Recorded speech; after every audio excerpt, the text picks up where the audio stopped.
Comrades of Africa, brothers and sisters from across our beloved continent, we are living in a time when the soul of Africa is being auctioned, where leadership is no longer about principle, but preservation, where liberation movements have turned into elite clubs, and we are told to keep quiet, to be patient, to wait for reform. But I say the time for waiting has passed. Our people are tired of begging for the fruits of their own soil.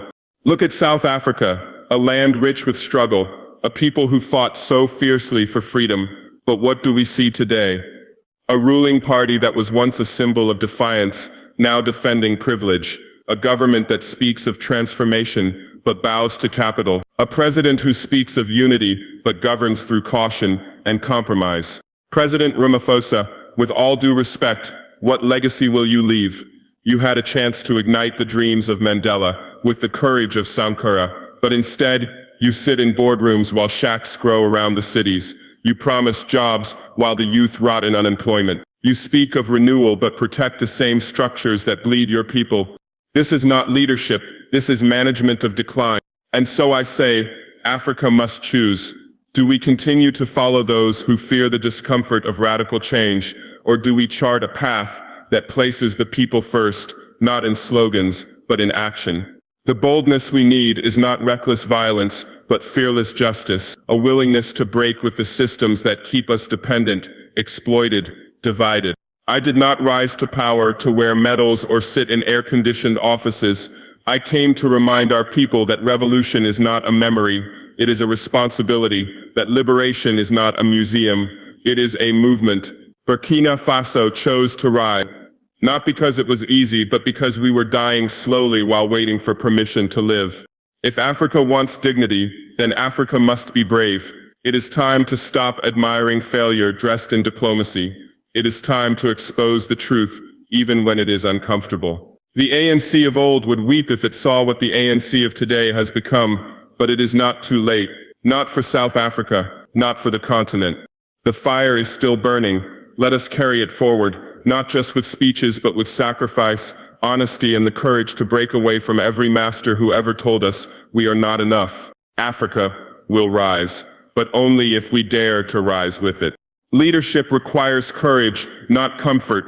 Leadership is not about maintaining one's image in the international press, nor is it about being praised by those who once colonized and enslaved our people. True leadership is about standing in the fire with your people when the world turns its back. It is about making decisions that may not be popular in Paris, Brussels, or Washington, but are right in Ouagadougou, Johannesburg, or Lagos. When I speak of courage, I do not mean bravado. I do not mean empty slogans shouted from podiums while policies remain unchanged. I speak of the kind of courage that risks everything to restore dignity to the African people. That kind of courage has become rare. Too many of our so-called leaders have exchanged their revolutionary convictions for boardroom privileges. They now prefer negotiations with mining corporations over negotiations with their own people. They prefer investor confidence to the confidence of the hungry mother in the village who still walks kilometers to find water. They sit in offices signing agreements that allow the extraction of our wealth, while our children sit in overcrowded classrooms or drop out altogether. Cyril Ramaphosa is not the only one, but he is the most symbolic because he leads a nation that once inspired the world. South Africa was the beating heart of resistance against apartheid. It was the flame of hope that reminded us that no matter how brutal a system, the people could overcome it. But look at what has happened now. The same party that once produced heroes like Chris Hani and Steve Biko now produces scandals, silence, and soft hands toward exploitation. Under Ramaphosa, the ANC has become more interested in managing inequality than eradicating it. There is no courage in that. There is fear of confronting the rich, fear of upsetting the West, fear of radical change. But I say this. If your leadership does not disturb the comfortable, it is not leadership.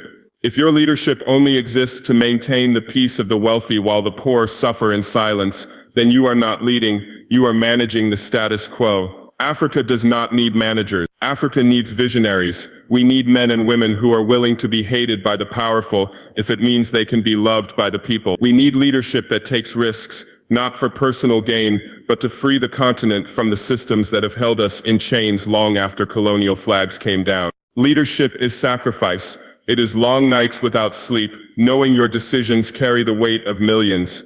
It is being willing to lose everything so that the people can gain something. That is what we are trying to do in Burkina Faso. We are not perfect, and we make mistakes, but we are not afraid to confront the truth. We know that if we keep pretending that everything is fine, we will keep dying slowly from poverty, from terrorism, from the psychological wounds of dependency. And this is what pains me most when I see what is happening in South Africa.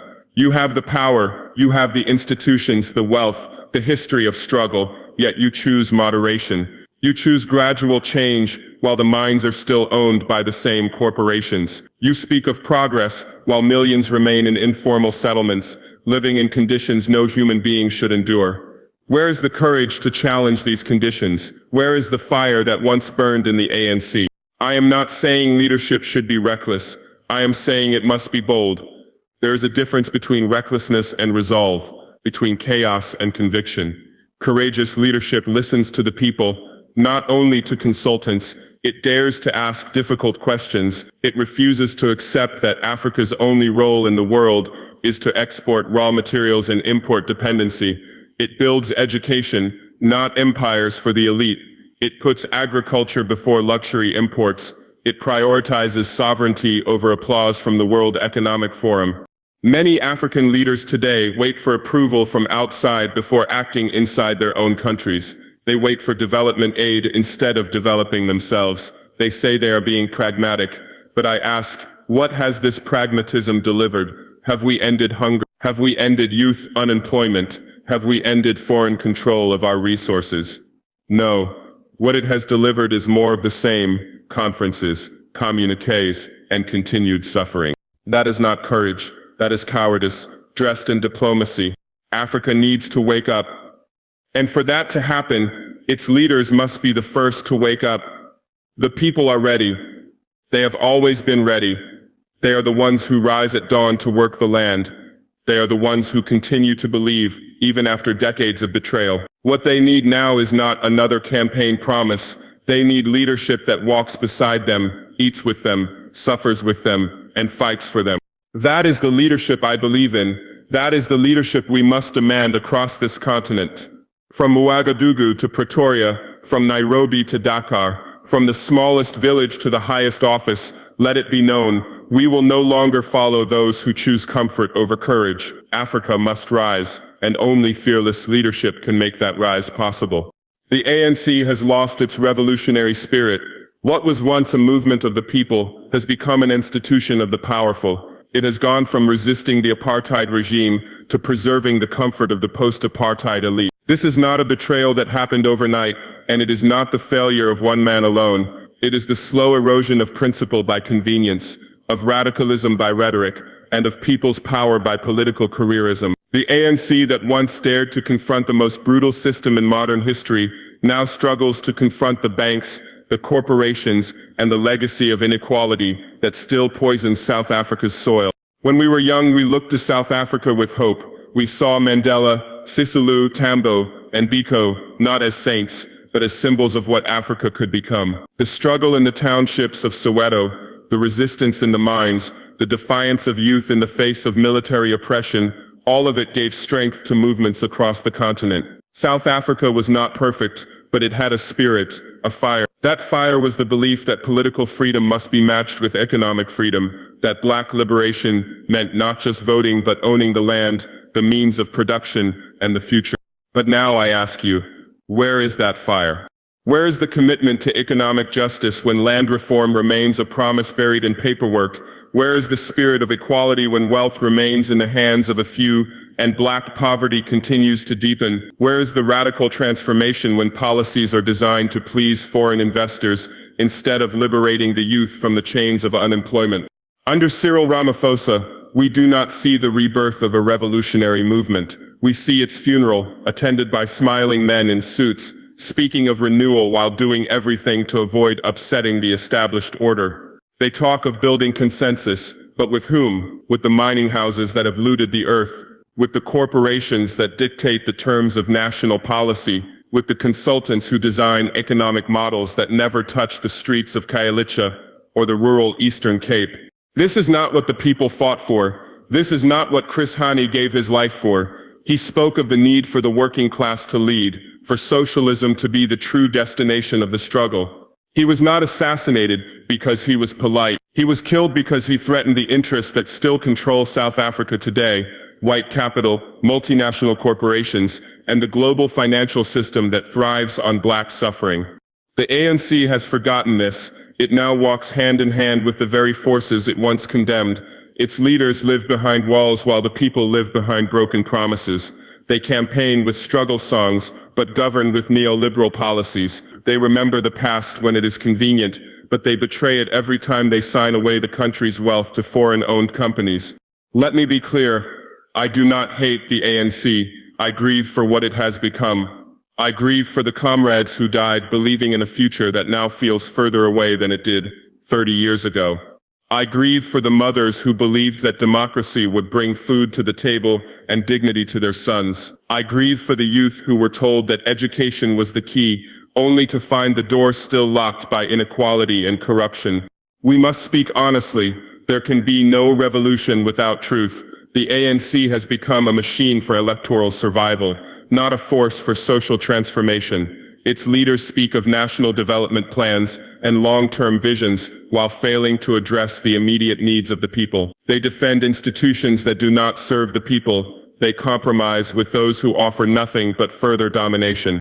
And this is why I speak not just to South Africa, but to all of Africa. Do not worship movements. Do not assume that because a party once led a revolution, it will always serve the people. Revolutions are not inherited. They are renewed through struggle, through courage, through action. If we keep supporting leaders who have abandoned the people, we become complicit in our own oppression. I say this to the youth of South Africa. You do not owe blind loyalty to any party. You owe loyalty to the truth, to justice, to the vision of a free, equal, and prosperous Africa. If the ANC cannot return to its roots, then you must build something new. If it cannot confront the banks, then you must. If it cannot reclaim the land, then you must. The power is with you, not with them. Africa's future will not be written by those who protect the past. It will be written by those who dare to break from it. The ANC once showed us what was possible. Now it shows us what happens when movements become comfortable, when power is preserved instead of transformed. That is a lesson we must learn. I say to my fellow African leaders, let us stop pretending. Let us stop hiding behind diplomatic language while our people suffer. Let us build a unity that is brave, honest, and grounded in action, because the people are watching, history is watching, and the time to act is now. Not with words, but with decisions that reflect the urgency of our situation and the depth of our responsibility. Let our unity be one that builds, one that liberates, and one that stands firm, not just in front of cameras, but in the hearts of the African people. That is the unity we need, and that is the unity I will fight for. The time to rise is now, not tomorrow, not after another summit, not after another set of promises that will never be fulfilled. Africa has waited too long. We have tolerated lies, tolerated theft, tolerated humiliation, and we have called it patience. But what has this patience brought us? It has brought us broken schools, empty stomachs, stolen resources, and leaders who are more accountable to foreign banks than to their own people. We have delayed for too long. We have been told to wait for growth, for investment, for development, and all the while our land is taken, our youth are wasted, and our hopes are buried beneath speeches. The time for excuses is over. It is time to rise, not with rage alone, but with clarity, with organization, and with a burning love for our people. There is no savior coming. No outsider will deliver us. No amount of aid, no international partnership, no clever economic trick will restore our dignity. This is the moment. Africa is not weak. We are strong, but we must believe in ourselves. We must trust that we can govern ourselves with dignity, manage our resources with integrity, and solve our problems with unity. The world will respect Africa when Africa respects itself, and that respect begins with action. If you are a youth, organize. If you are a worker, resist injustice. If you are a farmer, protect your land. If you are a leader, serve or step aside. If you are poor, know that your dignity does not depend on your wealth. It depends on your truth, your courage, and your will to rise. We cannot wait for permission. We must not ask for freedom. We must take it, and we must protect it with the same spirit that drove our ancestors to break the chains of colonialism. We owe it to them, and more importantly, we owe it to the generations that come after us. The time to rise is now, not for applause, not for fame, but for justice, for dignity, for Africa.